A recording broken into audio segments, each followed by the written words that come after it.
Hello, everyone. Welcome back to the EFL Magazine Business Podcast. This is episode 15.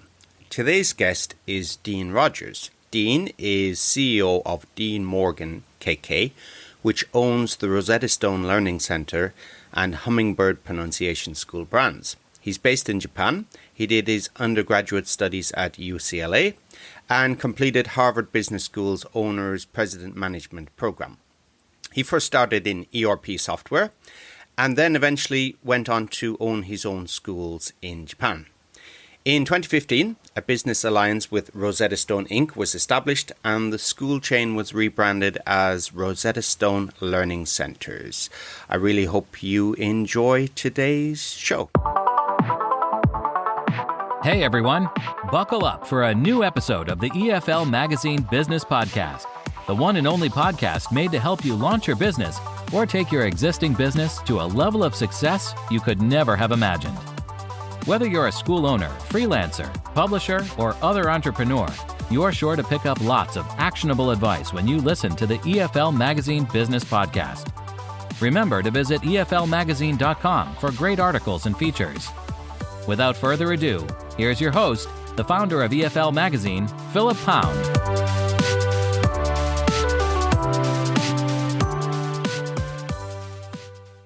Welcome again, everybody, to the EFL Magazine Business Podcast. And today it's my great pleasure to introduce to you Dean Rogers. Dean, how are you today?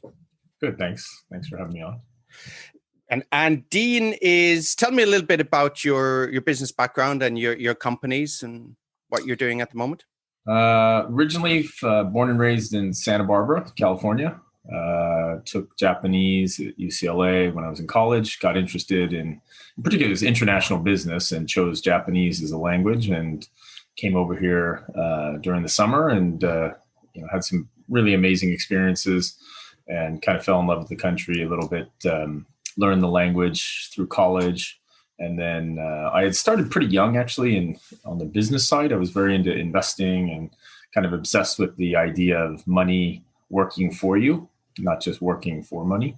And so had started as an intern at a private money management firm when I was about 15, worked all the way through college for them, became a portfolio manager, built kind of a financial background, if you will, at the beginning, and then really wanted to come to Japan. So decided to make a career shift and joined a big ERP software company, came over as an expat, and about 3-4 years in, had made a lot of friends with teachers. And, when I was in school, I studied language, but I also did some tutoring and whatnot. And I always enjoyed teaching and kind of came to the conclusion that I really wanted to change my career fully and get into education and make that my kind of last career that I was going to do. So going from finance to technology, software. And that's when I started Dean Morgan KK and started building our first school and kind of growing from there. Fantastic. And how long are you in Japan now? I've been in Japan, this year will be 20 years. Oh, wow. Your Japan anniversary, 20 years. And tell me a little bit about coming here at the beginning, what you worked in. Tell me about your job and then how you I worked for education. ERP software company, enterprise resource planning software company, logistics, retail, all that kind of stuff. And came over as an expat. So to be honest, it was a bit of a cushy start compared to, I'd say, your average Eikaiwa teacher or educator who comes over and, a lot of times you're in a dormitory and stuff. It was a company paid for apartment, flights a couple times a year, paid for in Hiro, right? Nice areas. But after about 2-3 years, again, like I said, I started actually moonlighting on the weekends, teaching at schools. I was really starting to get into the idea of starting my own school. And so I taught for over a year at some well-known brands on the weekends and was able to kind of really get an idea of how I wanted to launch my school and launch my business. But I came over, it was pretty easy start. I had a big company behind me and, big office and all that kind of stuff, but decided to step away and start a little school and with a dream of doing something a lot bigger. Obviously, I had a business and a finance background, so I was able to raise my own capital and then also raise investor capital to try and go after something that would be a little bit more scaled. than just a single school operation.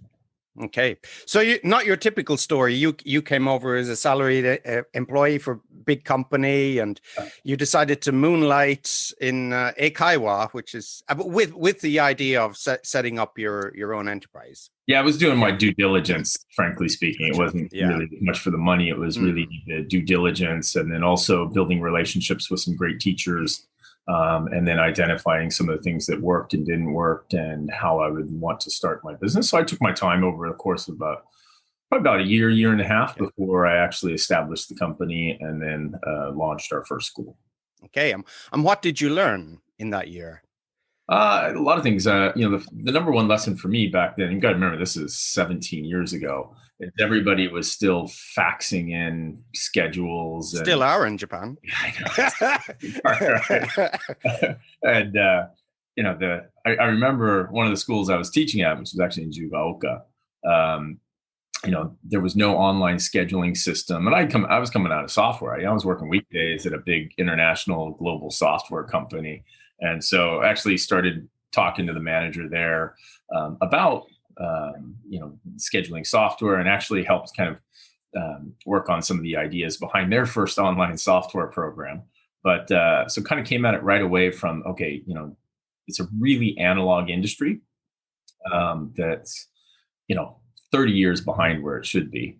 And then the other lessons I learned were things like, for example, I think one of the things that got me interested in the business side is that, I made a lot of friends with teachers over the years that I'd been in Japan 3-4 years at that point. And people were really passionate about their students. They love their students. They love teaching and didn't have a lot of positive things to say about the companies that they worked for. And it's not true of everybody, but I think in general, especially back then, it was pretty critical of the companies. And so kind of maybe had the hubris of thinking I could build a company that was more people-centric and employee-focused, and that we would be able to achieve a higher level of both efficacy and customer engagement by focusing on actually engaging our employees first.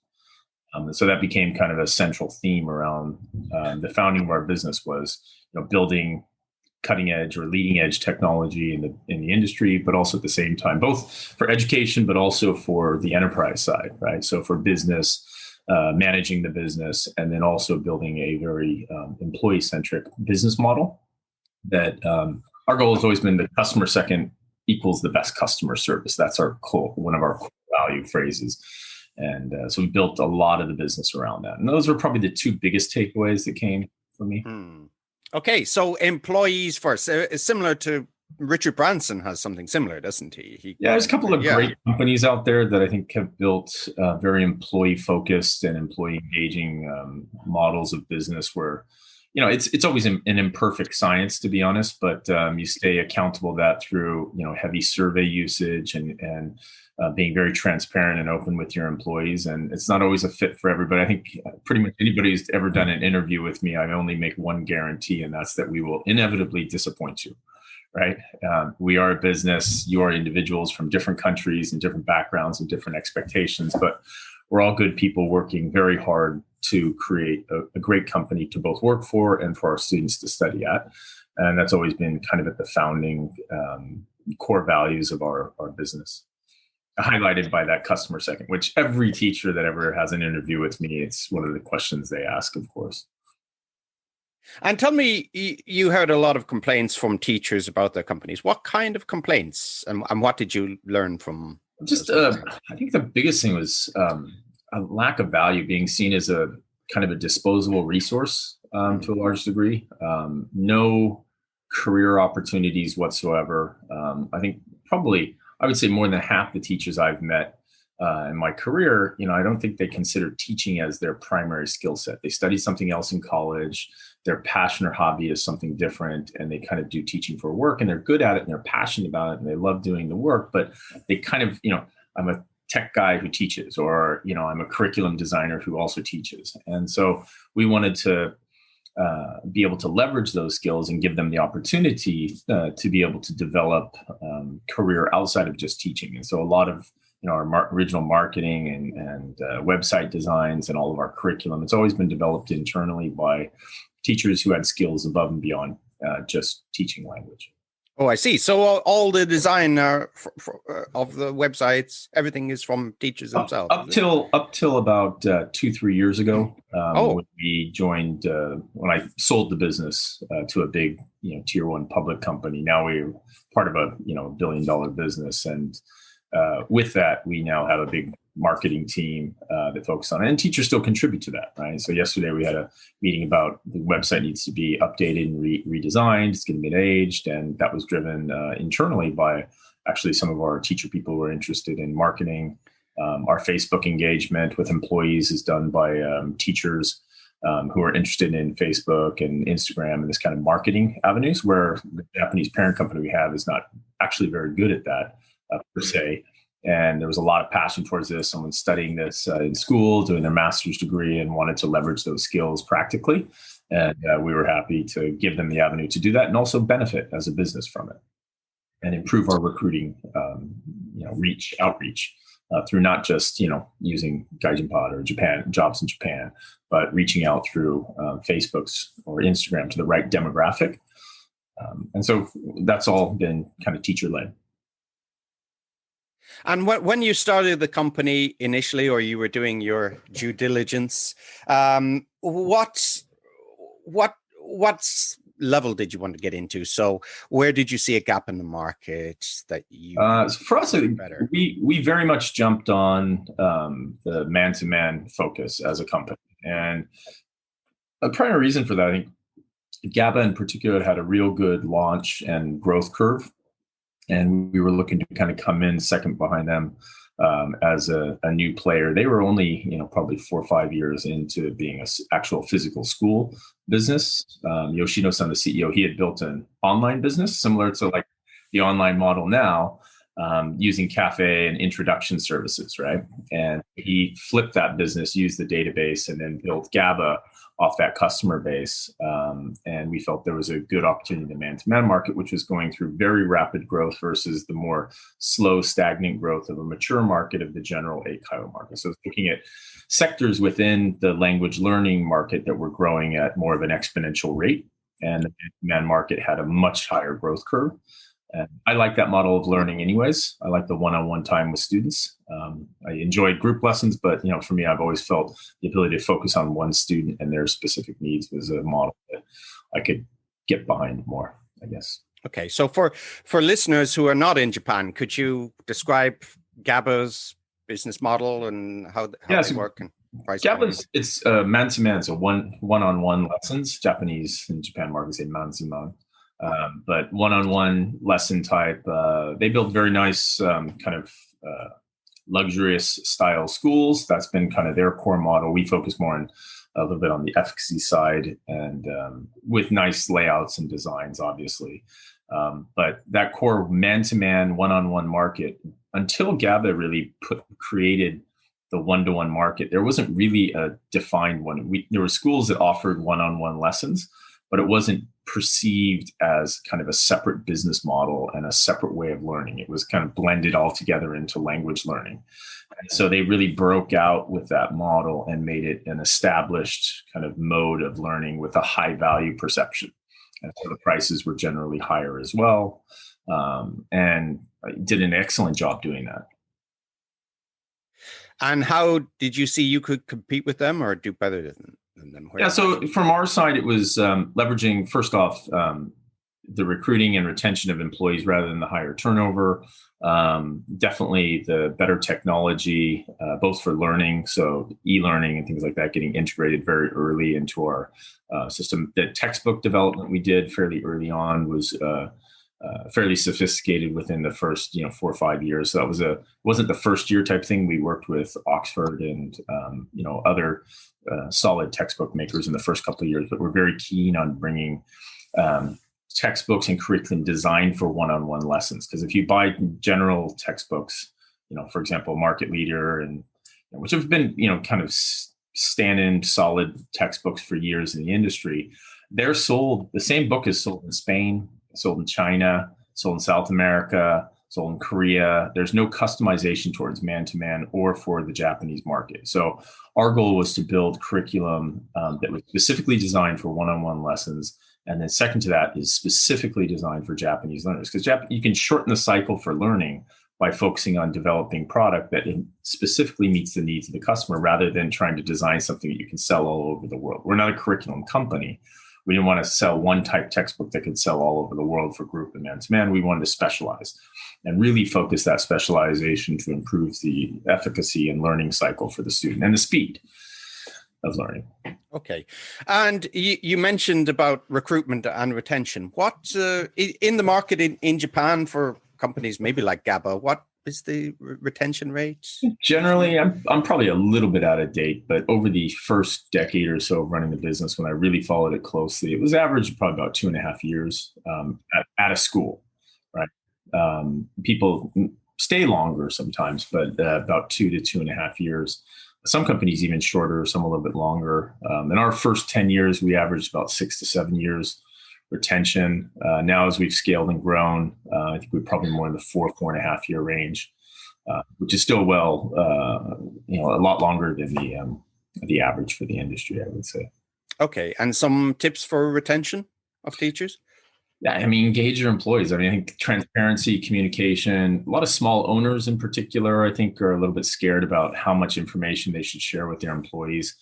Don't do ad hoc sharing. Really create a process. You're going to share quarterly. You're going to have a quarterly general meeting. You're going to have regular distribution of information. If it's customer feedback, it's going to be regularly met with. You're going to have regular employee engagement sessions whether or not it's their performance reviews or whatnot. Even in a small business, run it like a bigger business, right? If your goal is to maybe scale it up a little bit, then start running it as you would like to run it at a larger scale, and you'll get there.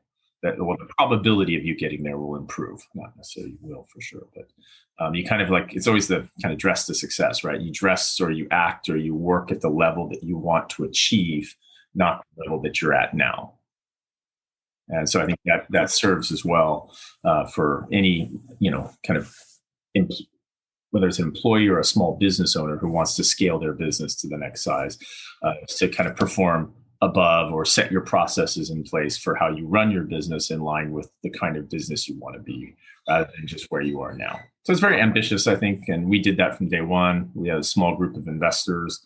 I produced an annual report that was extraordinarily detailed, like a professional, 20-page detailed graphs, all of everything that we were doing in the company. And by doing that and being very open about the way that we ran our business, that we were looking to scale and grow and either IPO the business or eventually be acquired and become a major player.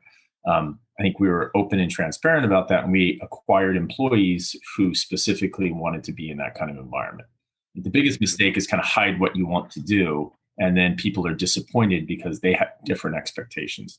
So that transparency, that regular communication and creating a process around that, I think will allow you to build strong trust with your employees and listen to them. I mean, that whole communication process is not a one-way communication. It's a two-way communication. And so at the beginning, you started out with one school. Tell me about starting the company, where you were at, how many teachers, your marketing. And yeah, so we did start one school at Shinjuku. So I, moved out of my nice, expat apartment hero and moved to a little 23 square meter apartment in Shinjuku near the office. And, had recruited actually 2 teachers that I had worked with or met along my kind of cycle of cruising around teaching at other schools during that kind of due diligence period. We rented out our first location, which was an interesting experience. I had to have 4 hoshonin, 4 guarantors. It was like, my board members, and one's a 3rd generation CEO of a $100 million company. That wasn't enough. I had to get another buddy who was CEO of a $150 million company as a foreigner.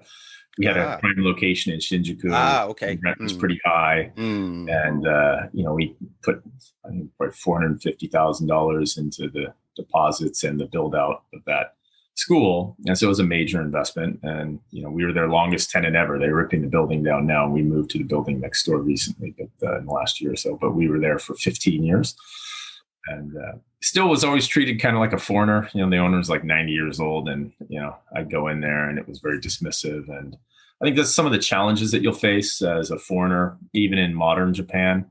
I probably got rejected 1 out of every 4 locations we went to look at, whether or not it was for me renting a place personally or whether or not it was for a place we were going to use. And they're just very blatantly and open about, we don't rent to foreigners, or we don't want to. Usually it's, some 85-year-old grandmother who owns the building and she's not comfortable reading. I don't speak English. And it's okay. I speak Japanese. The real estate will come back and say no. So I think there are some unusual challenges. And for us, I think finding locations, getting okayed for locations. When you're a new business, you're not trusted. I think a lot of people think that it's because you're a foreigner, but probably half of those were in the early days were just because we were a new company. We didn't have much credit history or anything like that. And Japanese trying to do the same thing without a grandfather or father who's very wealthy and would be the guarantor would also face a lot of the similar challenges. So was it as much about having a lineage, a track record, being an established name, a company? Yeah. Japan, the kind of Kyuseicho, the explosive rapid growth, and everybody just says, "Oh, great!" Japan doesn't have any unicorns. Unicorn is like $1 billion unlisted, not listed company. They've had one in the last 20 years, like Meokari. Things go slow here, and so that patience, I think, is somewhat challenging if you're ambitious and wanting to grow a big business. And I definitely did, and I think that was probably a frustration for me. Probably most of your listeners are looking to just run their own small school. So a lot of times there it's, finding a good location, finding location near, whether it's a junior high school or an elementary school, or that's got a lot of traffic, good residential area. Again, we do adults only. We don't do kids school teaching. So it's a little bit different. And I think a lot of the small school owners I encounter who have very kind of wide open, okay, junior high school adults will kind of do everything. We decided to be very focused and specialized in what we want to deliver: man-to-man, adults only, big city center locations, and go scale. So a little bit different, I'd say. But the early marketing, another part of your question would be, we just did a lot of flyering. I think that's your kind of go-to, get your message out. I probably had the highest efficacy rate or success rate because I'm the owner and I'm out there, with a big smile and saying, come on into my school. And, every single student, just kind of one by one added to 10, and then it got eventually to 20, and then it got to 50, and then I got to 100, and then it got to 300, and then eventually 500. And eventually I couldn't get out there and do all the flying. And so we had to start building a marketing team and a sales team and starting to build it out properly. But, you can bootstrap it for a while.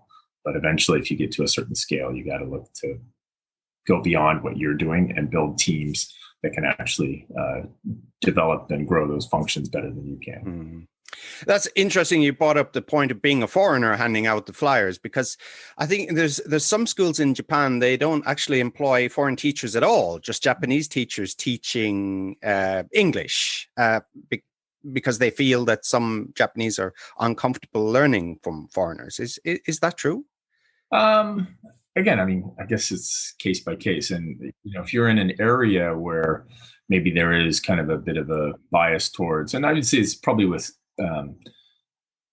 students or parents who want kids to pass a test, then probably the perception of having a Japanese teacher who understands the Japanese testing system might be, perceived as superior. It's parents who are really interested in their kids becoming bilingual, or having a high skill level and fluency in English, are probably going to lean generally towards a native speaker, because that's their goal for their child is to get the highest level of fluency possible. And, the saddest thing I see is kids stop taking English at about 9, 10, 11 years old as they get close to that kind of juken senso, getting into high school, getting into college, and it's such a critical period, right? Just from generally speaking, these kids who grow up like 9, 10 years here in Japan, and then they move back to for example, I'm from the US, and most of them lose most of their Japanese. And did a little bit of research on this. And basically it has to do with hormones. When you go through puberty, it pretty much locks. So anybody who's speaking a language up through about 15 or 16, they're pretty much fluent the rest of their life. But if you stop at 11, the fall off is quite significant. And so I think that's a great sales tactic for school owners or small school owners who are struggling to keep kids in, is get that research, put it out there, put it in front of parents, and let them know this is the critical time. Actually, the next 3 to 4 years, rather than start them at 2 and taking them till they're 9, start them at 8 and take them till they're 15, and you'll have fluent speakers, right? And you started your career at 15, didn't you? So yeah, I was pretty early. I was a bit of an odd kid, right? In that sense, I really had ambition for, working in finance first. So I rode my bicycle around to all the Shokengaisha, the securities companies, brokerage companies in my hometown in a suit trying to get a job, and no one would give me a job. And finally ran into the CEO of a really nice boutique money management firm on the golf course. And I was a pretty good golfer in high school, and impressed him enough to get a job interview. And he was actually the first investor in my company, over a decade later when I started Dean Morgan. I presented to him, and he said, I don't know anything about Japan. I don't know anything about language schools, but I've seen you work for 10 years and I'd invest in you. And once he did, the ball kind of rolled, and a lot of people got behind me. And we were able to raise just under $1 million. And that gave us the founding seed money to really focus on building the business in the way that I had the ambition of doing, which is building a large scale enterprise.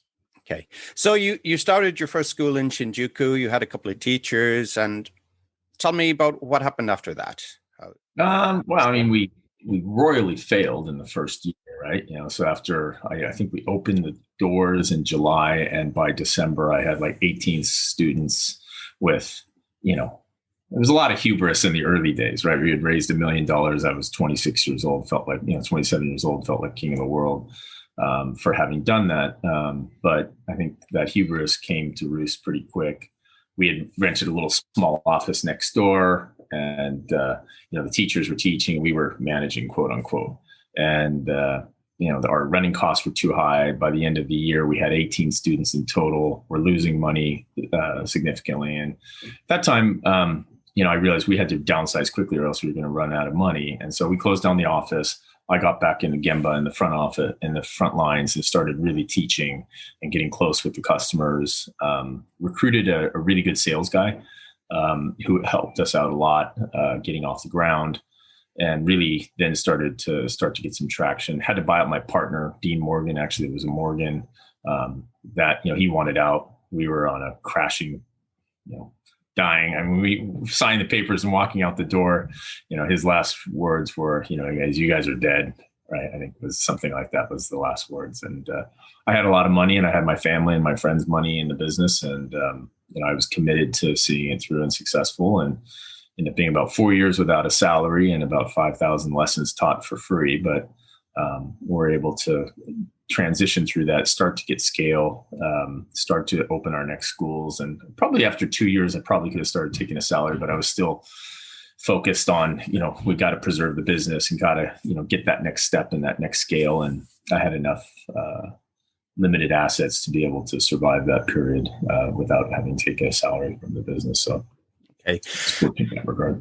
And so for people who are not too familiar with Japan, is most schools are like in the big areas like Shinjuku, Ikebukuro, they're within 10 minutes of the station, aren't they? Walking distance, usually. Yeah, I mean, it's a station front business. So the closer you are to the station, and it's circles of price, right? So if you're 30 seconds from the station, the rent's going to be higher. 1 minute's going to be a little bit cheaper. 2 minutes can be a little cheaper. 3 minutes can be a little cheaper. 10 minutes can be a lot cheaper, right? 20 minutes to the nearest station is going to be really cheap, and hard to find 20 minutes actually, from a station. It's between, you have multiple stations around any area. And so there's always a proximity, but the farthest from the stations are going to be the cheapest rent. So, you want to be near where the customers and the traffic are. And so proximity to station does matter if you're in the big city center. So rural is a little bit different. You're looking around schools, elementary schools, this kind of tactic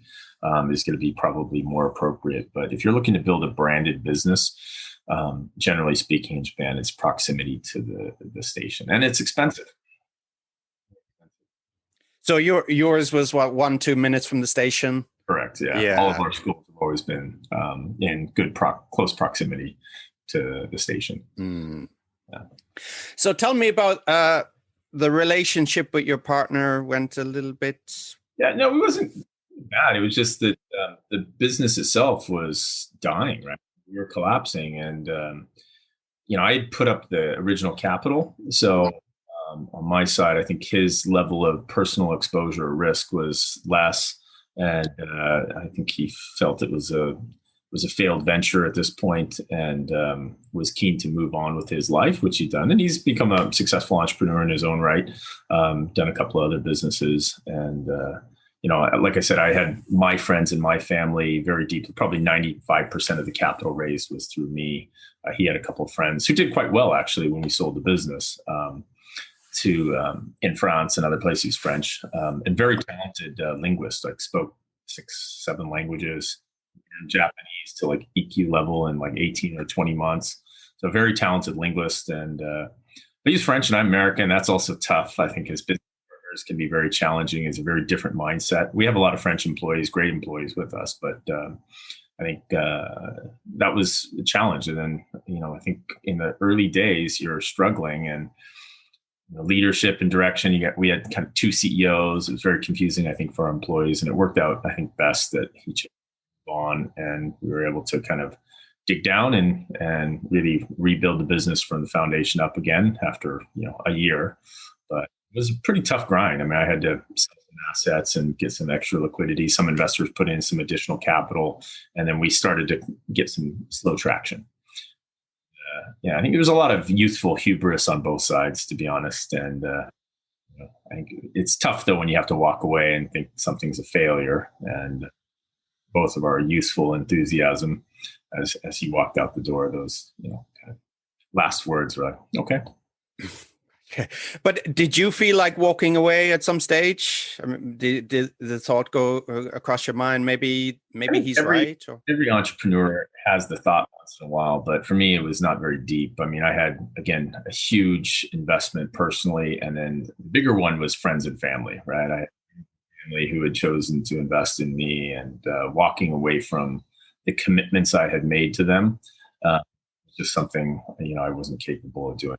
Even when you have self-doubts like any entrepreneur does, you keep driving on day in and that perseverance, I think, is one of the key success factors that a lot of speakers talk about when they're talking about entrepreneurs and successful people, is the ability to persevere through tough times. It would have been much easier to just say, I'm out of here, and head back to the expat life. It was a pretty good life. Apartments paid for, very nice salary, and instead I'm choosing to grind away teaching lessons for free. But I made commitments, and I had a specific dream of what I wanted to accomplish, and that was just kind of my guiding light. That the combination of the obligation to those people and the fact that this is what I wanted to do, and I had a lot of people who believed in that dream, and teachers who liked the ideas and the core concepts we espoused as a company, customers who enjoyed the lessons and wanted to see that successful. And it's done pretty good. So more skin in the game, basically. I think that's the thing that kept me more than anything else, is that I had more skin than him when you're talking. And so he was fairly limited. I had put up his side of the original Shihonkin, the paid-in capital. And so from his point of view, I think he was a little bit, after a year and we were grinding and losing money and it looked like we were going to probably fail, he wanted to move on before the ship sunk. And I was happy to, let him move on. And then that allowed me to really focus and downsize and control cost a lot more aggressively. And we moved back to profitability, or we moved to profitability within a year or so, break even-ish, and then just ground and kept moving. And eventually started to get a little more traction, was able to open a second school, then acquire a small school, and we acquired a pronunciation brand, and then eventually kind of scaled all organically. Then 13 years later, I ended up doing Rosetta Stone, and acquired part of their brand and some customer data and things like that from them. And then we did another round of investment at that point before being acquired by Lincoln Motivation Group. Okay. So all your schools in Tokyo or outside? Or Osaka, Tokyo. We now actually cover about 90 centers around Japan. So organically, we've grown to about 10 direct schools. And then when we sold the business to Lincoln Motivation Group, they also own the Aviva and DIA chains, which Aviva is a PC school, so Office, C++, coding, huge chain of 100 plus schools. And DIA is a certification school, which in particular, things like your Tucken real estate license test, or you want to become a tax accountant, you get your certification at these schools. They have over 100 of these schools. And so part of our business plan when we talked to Lincoln Motivation about acquisition was integrating into those schools. And so we integrated into over 90 schools alongside our direct branches. Okay. So you mentioned earlier about putting together a financial plan. What was it, 20 pages? Something so like that's that? our annual report, to shareholders. Yeah. So for some people, that's daunting, isn't it? Yeah. Dealing with just day-to-day figures, but putting together 20-page documents. So can you give how is this something people can learn online? Do they have to go to business school? Nah, I mean, you don't have to go to business school to do something. I mean, to be honest, the easiest way is just copy existing. I mean, when I was familiar with reading, financial statements and whatnot, obviously from working in finance, but my model was I went out and looked at all the public companies that I had stock in or that I thought were great brands and just found a bunch of great annual reports and then said, okay, I like this template. I like the way this is laid out, and put together a similar set of information and get some of the information from our accountants. Some of it's internal that we were tracking. I was tracking, or my COO was tracking.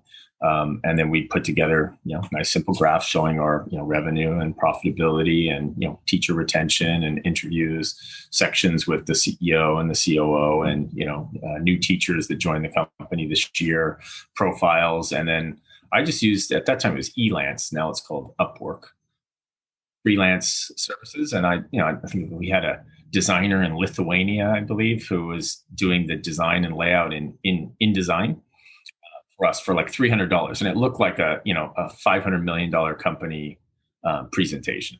And for me, it was like, the way we ran our business, the way we ran our meetings, even as a small company. I think, some less sophisticated people might think it's very kind of, excessively ambitious, but that's where we wanted to run our business. And so putting the pieces in place at an early stage, whether that's the annual report or the way we ran our weekly meetings, were more in line with the company. It was probably larger than we were at that time. I think researching this is pretty easy. I mean, you can learn what you want. You're talking about creating just a report. I mean, everybody's done a report in college. Everybody's done a report in high school. You're adding a little bit, maybe more fancy graphics. And if you're not a designer, use something like Upwork. Find a designer who will put the layout and make it look really professional for you.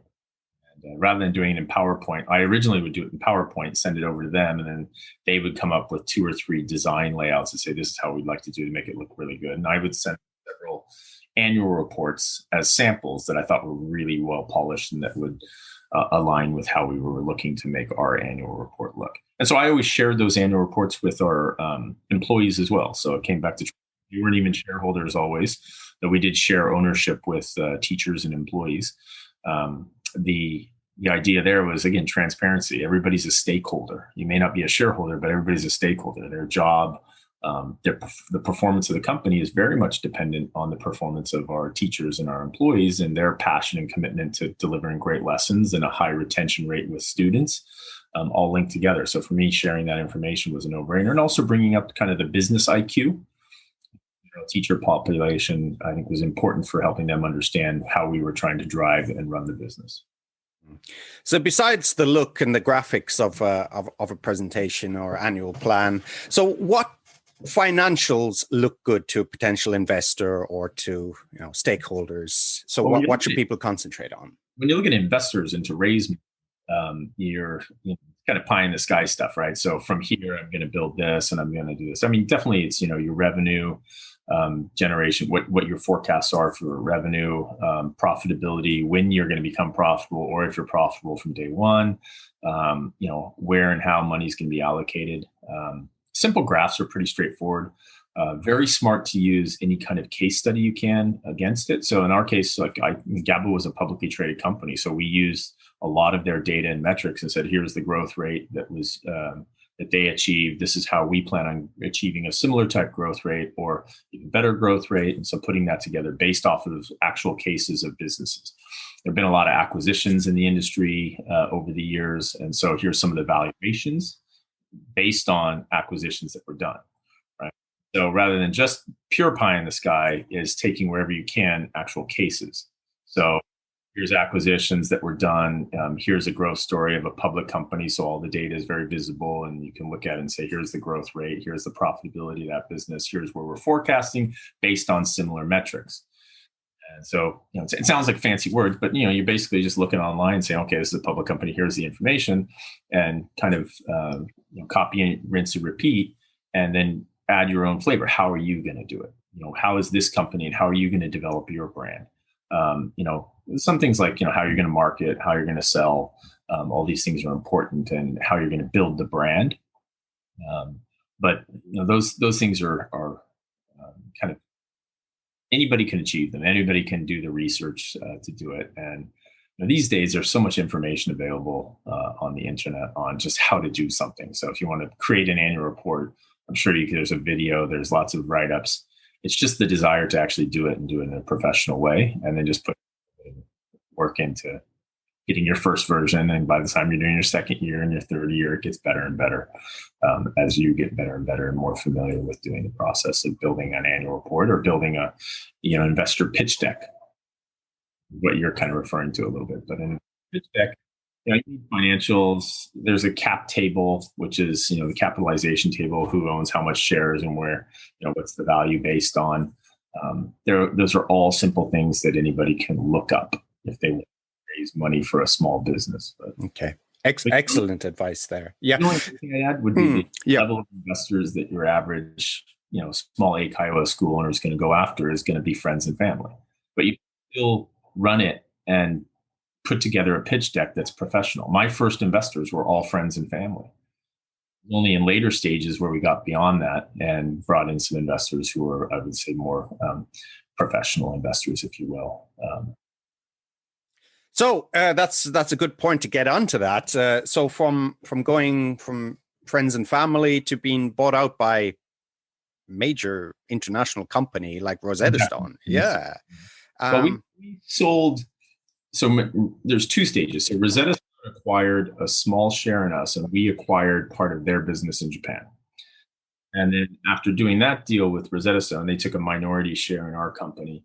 A year later, we then sold the company to a Japanese company called Lincoln Motivation. They also own Interact, which you know. Oh, I know. Yeah, Interact. So that's Lincoln, like Link and AND Motivation. Okay. Oh, gotcha. Okay. Mm. And so Rosetta Stone basically was, they had gone public as a company, IPO'd on the Japan story. So Japan is like the second largest language learning market in the world. We're going to launch our business in Japan. And so they took their company public, IPO, and on, I think this U.S. Stock Exchange. They went, but this is probably, it's well over a decade ago. And when they went public on it, they spent a lot of money here, but they tried to do it direct. And doing a direct business launch in Japan is tough. Right? Usually it's good Japanese partners. You build out a joint venture, and maybe after 10 years or so, you buy out the joint venture is the more standard way of doing it. And so they were struggling and looking to withdraw from the market. And it allowed us to kind of work out a great deal with them to acquire their brand and, some customer-based stuff as well that would help us strengthen our brand and our brand recognition. And that actually then created deal flow. There's a lot of companies interested in buying us after we rebranded as Rosetta Stone Learning Centers, from Dean Morgan Academies to Rosetta Stone Learning Centers. And so we got offers from a lot of companies that were quite good. And that's where we pursued the discussion with Lincoln Motivation all the way to the point of being acquired. Okay. Well, that must have been a good feeling after the let's say the wilderness years, that you were struggling. But the early years are I think, to be honest, it's where your character is tested and where your character is built, right? Building a company and failing royally in the first part, it crushes you or you really find out who you are and who you want to be. And I think for me, it's probably the most valuable years I had. I value the years in the early years more in many ways than the success of selling. Right? To find who, for me, clear. I mean, there's a lot of hubris in my youth, right? I was 26, 27. I raised $1 million. We started it, and then, just failed royally. And it was a real education, an eye opener. And I wasn't the one who saved it. It was teachers who stepped up. I had every single teacher in our business when we were at that point where we were going to close down or not. One by one, they had met it with each other. They came to me and one by one said, I want to reduce my salary by 25%. I want to reduce my salary by 40%. I want to reduce my salary by 30%. My wife's got a great job. My girlfriend's got a great job. We live together. I can reduce by 20. And one by one, I was like borderline in tears. I mean, these guys were really passionate about trying to help save our business. And some of those people I gave stock to, and they did pretty well when we sold later. But that was the level of kind of commitment it took in some ways to get through this. And then I raised additional capital. I took no salary, and we were able to kind of retranche the company, get it back on stable footing. And it was a lot at the sacrifice of other people. A lot of those people were teachers who chose to give on their side to help me with the dream that I had, but also they liked what we were doing and where we were going and wanted to see it continue. And very thankful for that. So it's been a theme throughout the interviews I've been doing is that nobody does it on their own, and it's the people around you. So tell me a little bit, besides teachers, friends, family, who's been there for you as regards mentors or backers? So I'm pretty lucky when it comes to mentors. So on the mentor side, and I've definitely been proactive in cultivating relationships with highly successful people that I admired. And for me, probably the most powerful tool in doing that was golf. I'm a good golfer, high school, collegiate. And it allowed me to build relationships with people who were much more senior to me because I was a much better golfer and they wanted to go out and play. And it gave me a chance to get into kind of the business world at a very young age, including at 15, getting my first job at a money management firm. A lot of those kind of key relationships. And then a lot of the investors that I got at the later stage that were high net worth individuals came out of that network. So I think the mentor side and the expectations of mentors, one of the things I learned, and I now mentor other people, is you don't rely on mentors to give you the answers. Mentors are people you use as a sounding board rarely and conservatively, and then you make your own decisions. And any good mentor will expect you to make your own decision. You don't have to necessarily follow their advice. The best advice I got that I didn't listen to right before I launched the school is I went and met with my old boss, Alan DeBerry. He's a billionaire, super successful guy. He's on his $4 billion company now. We went on his yacht and I spent 2 days with him and I was telling about, raised all this money. It's great. I was interested whether I was going to be an investor. It's way too small for him. But he was more than happy to give me his time. I spent a couple of days at his house and on his yacht, and we were cruising around, and he gave me simple advice that I didn't listen to, and I should have. He said, it's all great, but why aren't you out like in a cafe building up a customer base of like 30, 40, 50 students before you open the door? Right? Just crank it out, get a customer base. Because the moment you open up that school, all your customers are going to be celebrating your success, and they're going to invite their friends. And, it'll give you that rolling start that a new business owner needs. I got this money, I got the expectations, I got to do this now. And by the end of 7 months, we had 18 students and we're, tipping on bankruptcy. And I'm having to buy out my business partner and all this kind of stress. And it was the best advice. And I've given that advice to many other people who wanted to start their own schools. Don't start from zero. You can build a customer base on the side, get some momentum. And I think it's especially for the less sophisticated, and I was moderately sophisticated and still nearly failed, and I was well financed. But you need that consistent cash flow coming in. And, it was kind of the hubris that I thought I could do it without. And, I should have listened to Alan. I survived my own hubris, thankfully, and through a lot of other people's sacrifice, not just my own. So tell me about dealing with hubris. It's youth. You think you can conquer the world. Well, you're not as young as you once were, right? I'm not as young as I once was. I think, first of all, you educate yourself as much as you can. And I did that extremely well, or pretty well, I would say.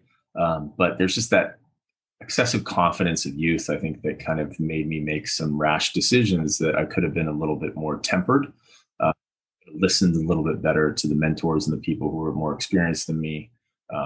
I did manage to survive it, thankfully, but yeah, the hubris of youth, I think, is more than anything where my mistakes really lie in those early years. I'm a lot more patient and focused in terms of looking at a plan and saying, okay, this is going to take 5 years. I want to be done in 3 years or 5 years. It's a long time, and you have to have the patience. And I think also the hubris of in my early years, very much about business wealth and growth and success. And, you haven't achieved as much in your life as you're hoping to at that point. And so the ambition portion as well drives you to make some rash and quick decisions. And, I definitely fell into that trap a little bit. And I think what changed for me is as I went through that hard period, I realized this is what I want to do. And success came easier when I focused on that. And I focused on the people and the business and the products fully and stopped thinking about success or recognition or any of these other things and really focused hard on the people and the business and customers. And that actually was very freeing, emotionally freeing from just the avarice, the I want to be this or I want to be that. And then the funny part is that it started actually manifesting the things that as I wasn't focusing on them because I was focusing on the right things and building a business, which is the customers, the employees, the products that we were developing, and not my own ego or ambition. That's that useful. I think every youthful person has a little bit of that. I probably have more than most. Hubris to think I could do something big, first of all, and then the kind of hubris to run in and do it without maybe the depth of listening I should have to more experienced people. And doing it for the right reasons, I guess. I had the right reasons, but there was also surface of ambition and other things that I think that clouded my judgment at times. I knew it was right. I made the decision to go faster and, skip steps that I probably shouldn't have. So one great takeaway from some business owners here in Japan, I've been hearing over the past couple of weeks is there is a demand there already. There is already a customer base. I'm thinking Ai Haori-san a few weeks ago, I interviewed, and she had a group of mothers, and they asked her to make a school, and she established a school. It all came together. But you didn't have that. You didn't have the customer base at the beginning. And that was my biggest mistake. Yeah. Without a doubt. It would have been very easy for me, to be honest, was young, good looking, had all the right things I needed to just go out there. And I could have easily built a good customer base working at coffee shops and other places, not stealing from other schools, but just, the independent students. And the moment I opened up my own school, they would have celebrated. There's no question, right? Oh, I'm so happy for you. Bring your friends. And my old boss, Alan, his advice was incredibly sage. And it's a good first way. It's not that difficult. There's a lot of online sites where you can build these relationships, build up a customer base, 20, 30 people, whatever you think your kind of minimum requirement is to have some ability to cover your rent, utilities, and a small salary for yourself. You can get pretty close to that in maybe 3 to 6 months of really working hard to build up a private customer base and try and centralize that private customer base in the area where you're going to open your school. So it's easy for the customer to transition into your physical school. And that, it's like was a lesson hard learned. And, I wish I would have listened a little better. It probably would have accelerated our growth a lot because, we ended up spending most of that $1 million in the first year or so. And I would have had a lot more runway and cash to do a lot more things with that I burned through because of that kind of not listening and early hubris, if you will. So if you were starting out now in this situation and you were looking at building that customer base, getting some loyal fans, how would you do it on a very small budget? Or I think nowadays there's so many online teacher-student intro sites.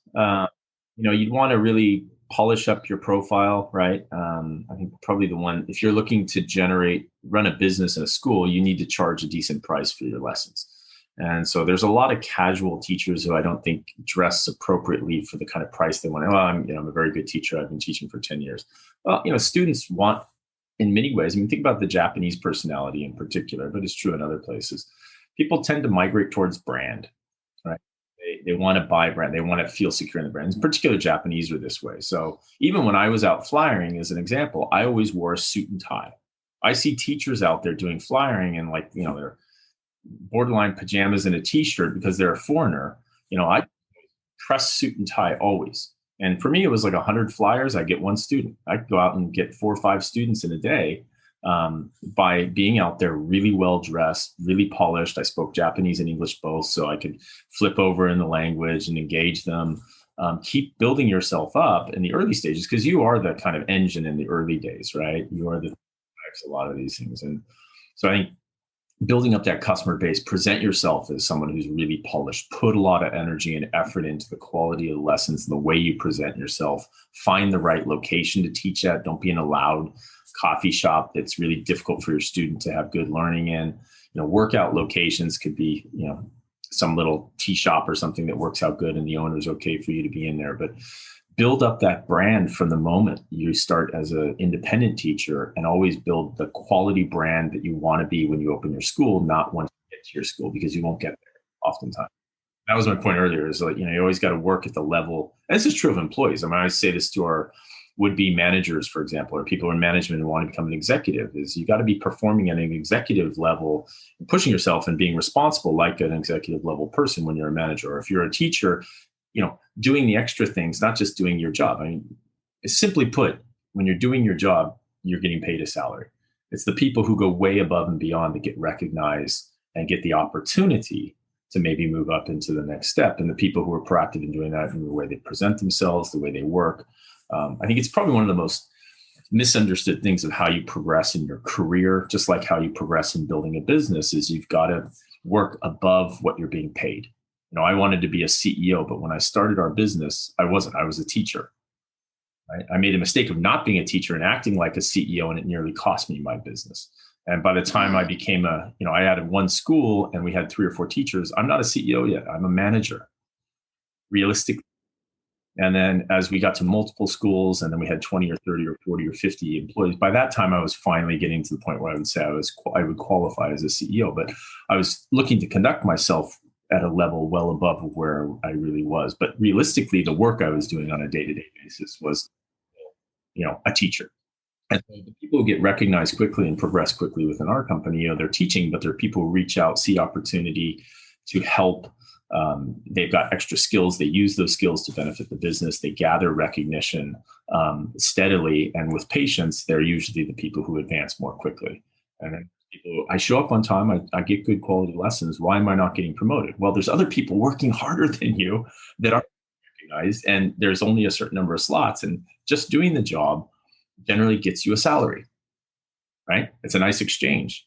It's the people who go above and beyond. I think in particular, owners have to have that mentality, is I've got to be above and beyond where I'm just at now. And so when you're teaching in coffee shops, don't show up in a t-shirt and a light sweater. Show up in a suit and tie, because that's what want to be. You want to be running your own school, and you want to be having a professional environment that people will pay top money for, and you should be presenting yourself in that way at an earlier stage, and you'll attract customers who will probably pay that money when you transfer into your physical location or school. Fantastic. And as I read, I can't remember which book it was, but simply what branding is what customers think about your company, isn't it? Yeah. So you present yourself, you present your company, that's your brand. Yeah, and brand. So if anybody ever has the idea of selling their business, right? In particular, brand impacts things like pricing, of what people will pay. Gap was a great example. They did a great job and have always done a great job with their branding.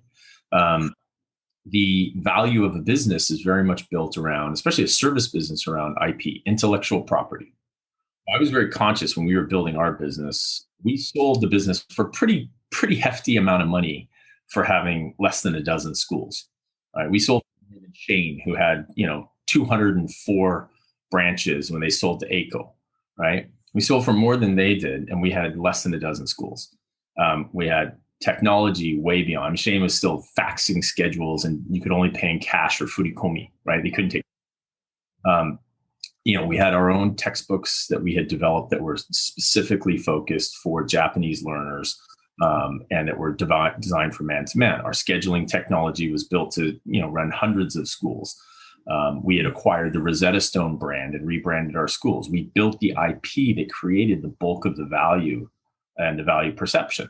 And so students the same way. Why does someone go to Louis Vuitton and spend $1,200 for a wallet when you could walk down to the corner store and buy a nice leather one that works almost just as good for $20? Is it really 4,000 times better? Probably not. But brand creates value, and the intellectual property behind that brand, the IP, is oftentimes what really drives the value and the value perception, whether or not it's what the customer's paying or whether or not someone who wants to buy your business. And so you see small owners, the most common mistake when I get approached to, would you buy my school, for example? There's a couple of them, but the first one is, well, my students really love me, and, I've done a really good job, and, I'm a great teacher, and it's all about them. That's not a school I would ever want to buy, right? I mean, it's about fulfilling my young hubris kind of thing, right? It's like me kind of thing. And it's not scalable. And this is the moment they walk out the door. If that's true, then half the students are there because of them. There's no value in that business. So building a business beyond yourself is, to me, any good business owner should be focused on doing. You should look to make yourself irrelevant. But unfortunately, I think a lot of it's the self-gratification of students saying, you're so great. I wish we had more teachers like you. And, a lot of teacher owners are always complaining, like, these teachers can't do it like I can. It's so frustrating, right? First of all, if you're building something around you, then yeah, of course they can't do it like you. They're not you.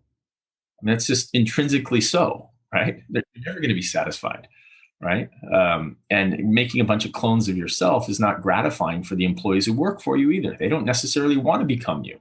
So you've got to build a system and a methodology that allows the individuals to grow who work for you, but also encompass some key kind of components that are value focused on the student side, not on your recognition. And so people build businesses that don't necessarily scale well because they're not designed to scale. They're designed oftentimes for kind of self-recognition and for their way of doing things, and other people don't necessarily agree with that. And so you've got to build and find people who want to teach in that methodology or in that way, and who agree with it and who are excited about your company's culture, building that culture, and making it in many ways teacher-centric in order to get the level of commitment and belief from teachers. And that's always been a big challenge in our industry.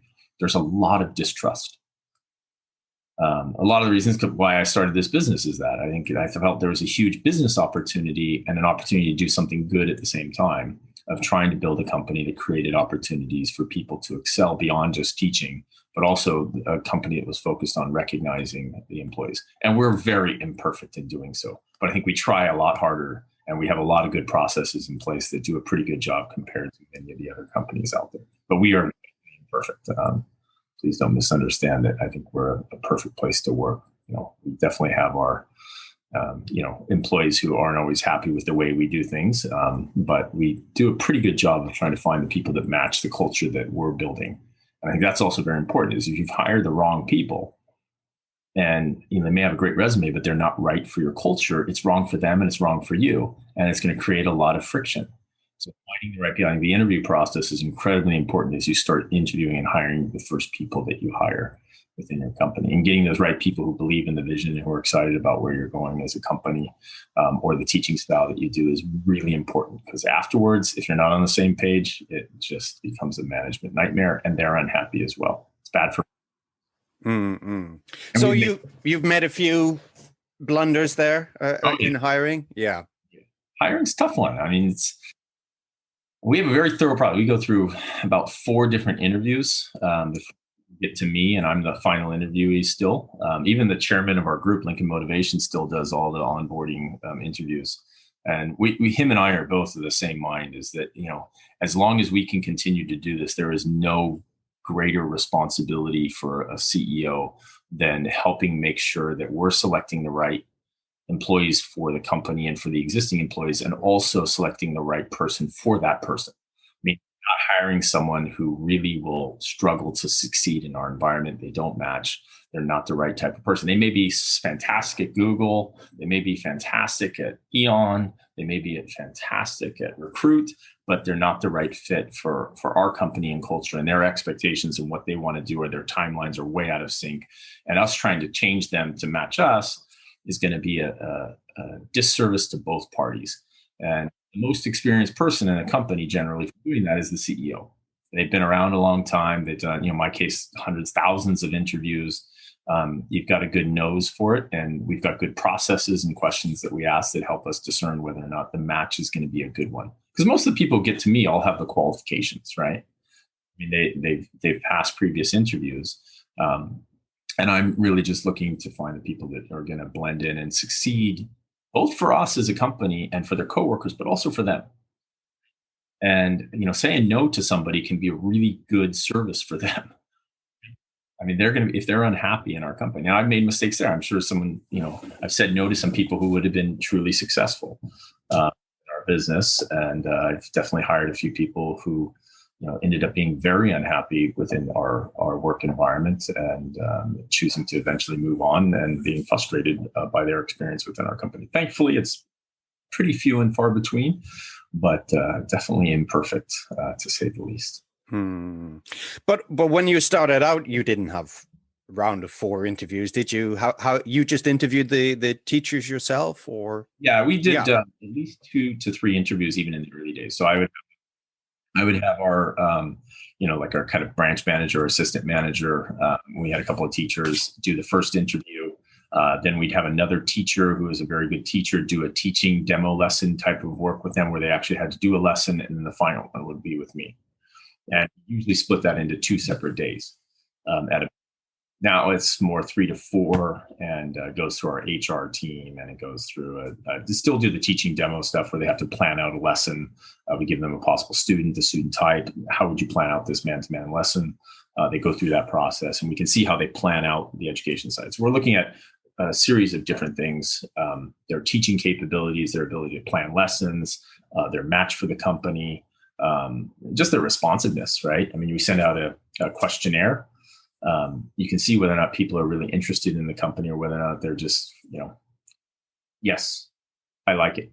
No, like simple answers, or whether they're engaged, or, dear so-and-so, rather than, our company's name. We filter 95% of the people out before they even get to the interview process, just because they spam jobs to 20 companies. And, it's surprising. I mean, people who work in a company and people who run a company care about their company, and they want to take the time and energy to put effort into applying to this company, and, do their research and look into the company's history, and come in with intelligent questions, because it's a mutually selective process, right? Us selecting an employee should be selecting us. So when I do an interview, 50% of the time I'm asking questions, then I flip the interview around, and I have the prospective employee interview me, and usually one of our senior executives is with me, or senior managers is with me, and I give the ball over to them, because I think they should really ask questions that allow them to discern whether or not we are a kind of company that they really want to work for. And, it's weird how some people are uncomfortable. No, I don't really have any questions. Okay. You're talking about hopefully working here for quite a few years. There's no questions? Nothing? All right. Oh, I already asked them. Okay, what were some of the questions that you asked?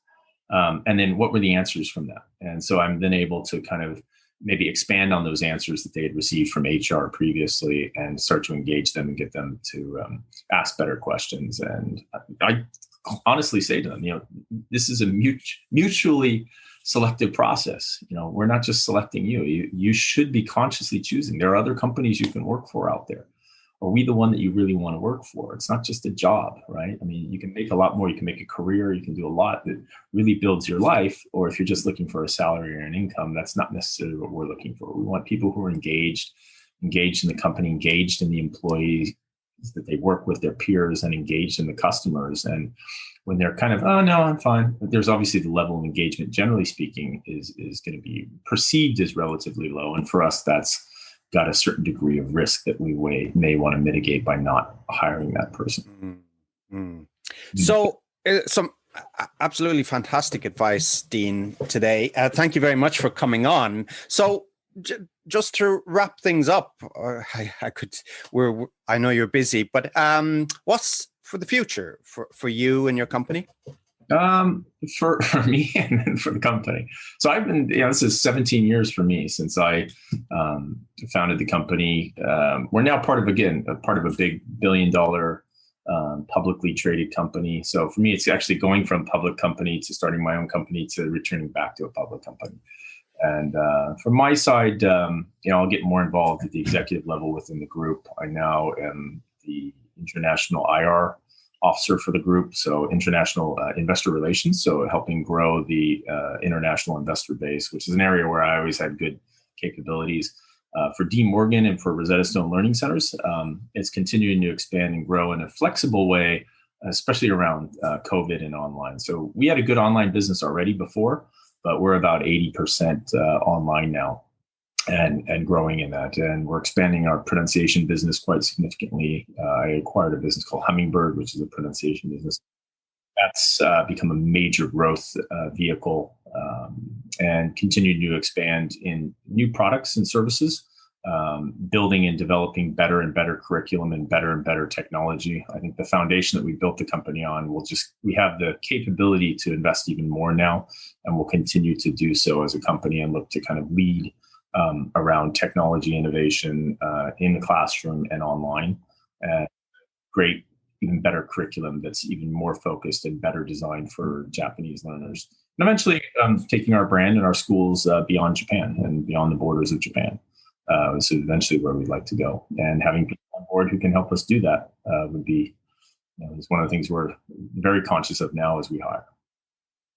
And for people who may think they're a right fit for you, as in, they have a company they want to sell, or they have some venture that you may be interested in, what are you looking for from potential partner? For acquisition now, it's actually internally within the group, and the group's very acquisitive.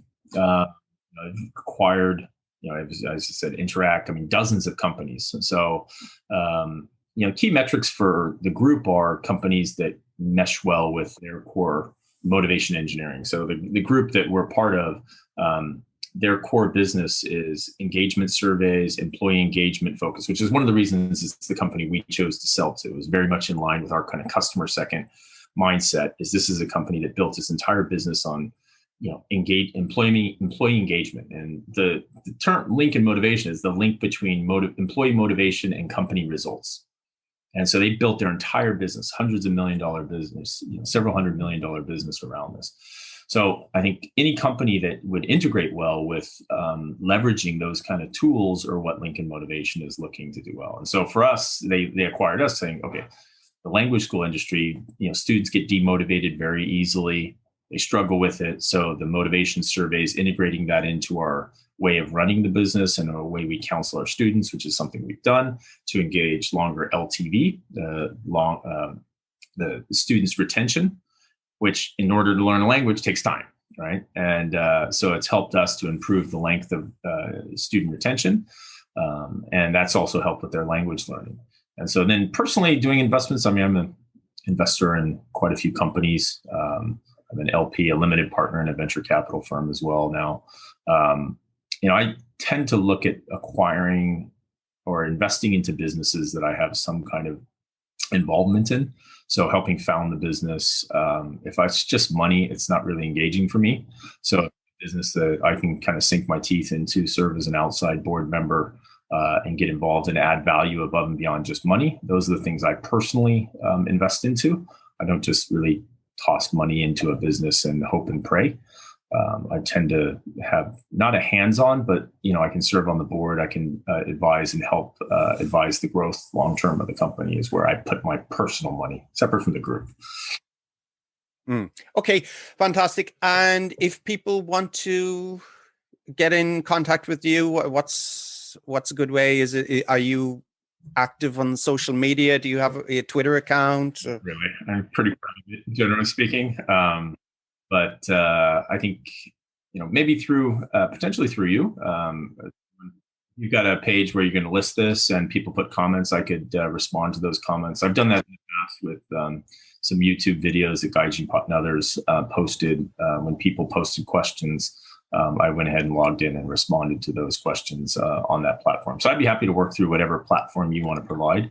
If there's people who want to reach out or have questions that I can answer through that platform that you establish. Fantastic. So we'll be publishing it on the magazine. We'll be on all the usual podcast platforms and YouTube as well. So, and we have a Facebook page and a LinkedIn page. So we'll so forward me the links afterwards.